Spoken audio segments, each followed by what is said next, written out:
so today I'm going to be doing the books that I read in December and reviewing them for you. I'm not actually reviewing all of the books I read in December because some of them sort of tag on to the what I read on holiday and what I read in November video, so I will link that down below because there was a couple of those that I actually ended up finishing in December but we were on holiday, so I included it in that video. And these are the ones that I read in December. I read quite a few, especially sort of around the Christmassy period. I really managed to get through quite a bit. In total I read 8 books, and let's get started. So the first book I read was The Light Between Oceans. This is by M.L. Stedman and this has been made into a film.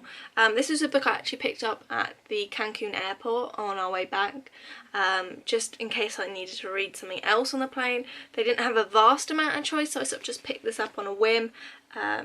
As sort of like a desperate measure, but actually I ended up really enjoying this book. I gave it 5 out of 5 stars on Goodreads, and I was pleasantly surprised with how much I enjoyed the storyline. It's about this man here called Tom Sherborne, who applies to go and maintain the lighthouse on this island. Takes a job as the lighthouse keeper on Janus Rock, which is off the coast of Australia, and it's all about him being quite isolated on this island, maintaining the light. And then after a while he meets Isabel, and she comes and moves onto the island with him. And to start, they don't seem like the most obvious pairing of couples, but they seem to get on well enough. They end up having quite a few miscarriages, and then one day this boat washes up on their island and there is a dead man inside and a little baby that is still alive and crying, and they take that as a sign that this baby is supposed to be for them, so they take it in, they care for it. Everything seems to be going fine until they go back onto the mainland for one of their trips, and they find out that the baby mother is still alive. They thought the baby's mother was dead, had been obviously washed up out at shore. So that is where sort of the predicament lies, whether they hand in the baby. She is really adamant on keeping it, as she believes it's such a big sign that this baby is meant to be for them. He's very adamant that they should give the baby back, it's not right. So this book sort of follows how they deal with that, how they deal with the grief of the miscarriages, and you see how their relationship sort of develops throughout.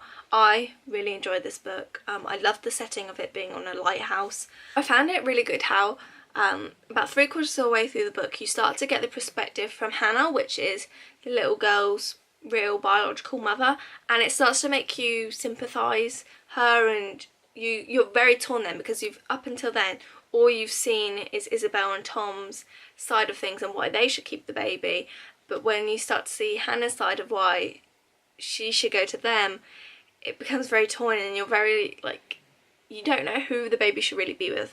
Personally, I think that Isabel and Tom should keep her, because obviously the child is bonded with them, and they sort of skip over that a little bit where the baby turns from not really like having that instant like bond to when she starts calling Isabel mum and things like that. They sort of skip over those sort of early childhood moments, which I think they could have included, like the first time she calls Isabel mum, and that could have been a big moment, things like that.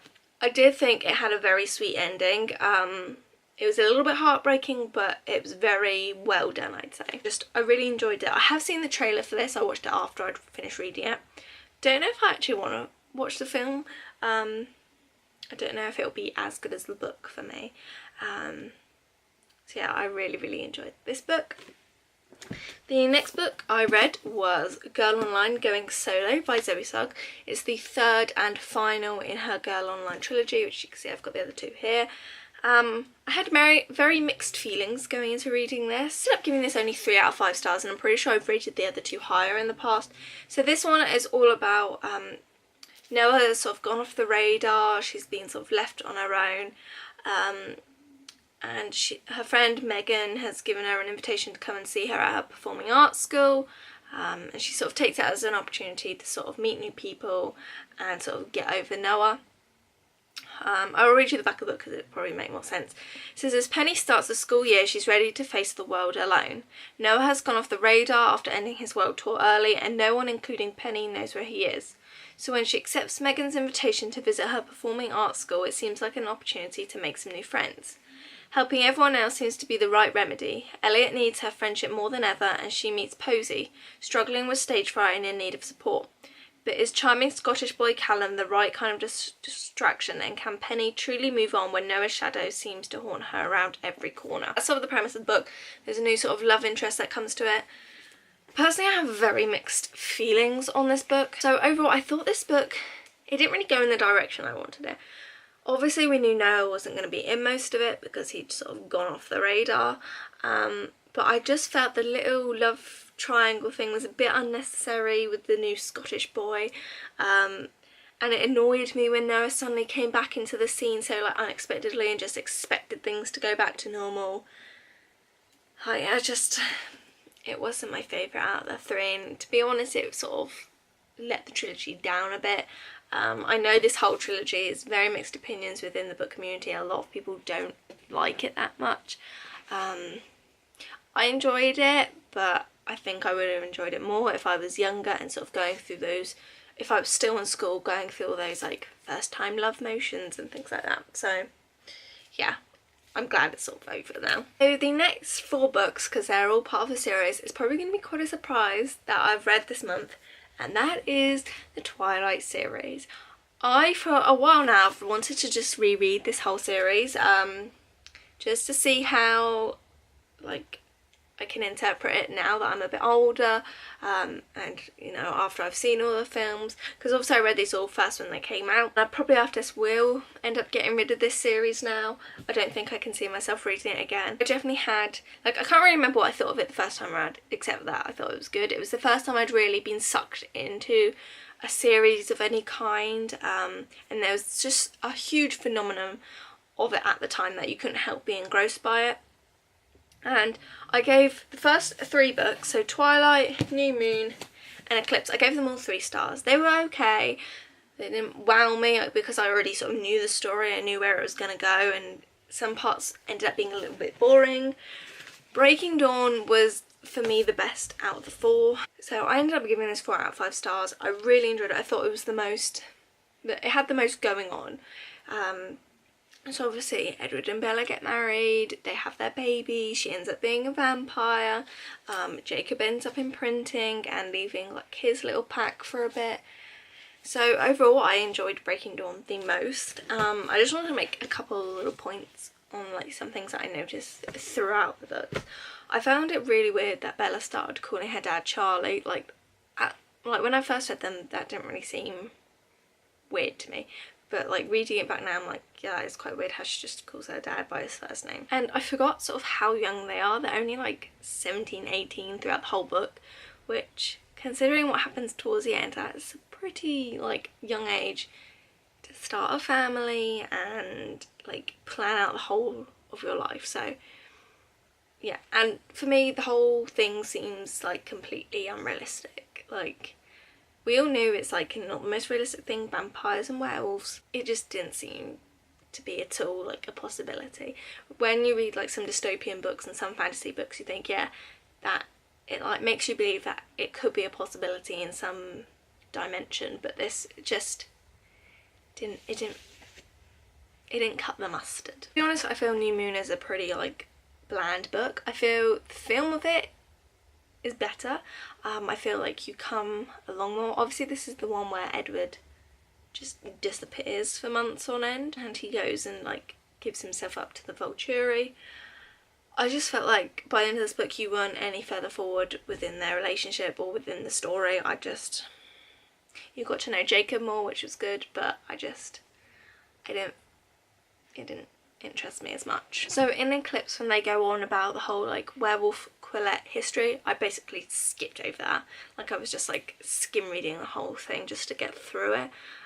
Obviously because I have read it before, I know the general premise of the book, so I didn't feel the need to go in depth about everything. I found it really sort of annoying in the third book how Bella suddenly like decides now she's in love with Jacob. It's like, make up your mind who you like. So that annoyed me a bit, and I thought, again, in Breaking Dawn, it's a bit unrealistic how a werewolf can imprint on a vampire. Like, fair enough, imprinting on a little child, like, that is something that goes on within that community, and it's something that, like, that is just a born instinct. But, like, crossing, what are they even called? Like, crossing, not breeds, but you know what I mean. A werewolf and a vampire, I don't know how it could have happened. I also thought Charlie was extremely calm when he found out about, like, the whole vampire werewolf thing. That was just way too calm for me. But overall, it did bring back a lot of nostalgia for me. It took me back to that, like, early teen when I would go and watch all the films, and there was, like, a huge, like, cult following for it all. So I did enjoy reading them overall. And if you're of that age and you're first wanting to get into, like, a vampire series, this is the one to start off with, because I know there's going to be some people starting off in the booktube community that weren't around when that huge hype happened. So that took up a lot of my reading in December, and then I've got 2 more books. The next one is The Jewel, which is a trilogy, I believe. I have bought the other books to start reading, and this is about a girl who gets auctioned off to start carrying a duchess's baby. So basically all of, like, the royalty and, like, the very exclusive duchesses and stuff, they can't end up having their own children. They end up having, like, defects, and they just end up dying. They buy surrogates at an auction who are from, like, the really outside lower class areas, and they get them to carry their babies. I really didn't warm to this as much as I thought I would, this whole, like, concept and story. I think because I'd read the Wither trilogy and I really enjoyed that, I just didn't, like, this felt very harsh and like a little bit like slave-esque, which is probably the point they were trying to come across with it, but I just felt it too, like, too mean in a way. So overall, I just found, like, especially at the start of this book, I found it hard to visualise the country and the environment that they're in. I don't think they really described it that well. I also couldn't figure out what age Violet was. I assumed she was around, like, the 18, 19 mark, but really can't tell. I don't think there's a point in this where they actually tell you what her age is, which again makes you a little, like, unnerved about this book. Now, big spoiler, so if you plan on reading this, obviously this whole book is about her carrying the Duchess's baby. I was surprised she didn't get pregnant in the first book.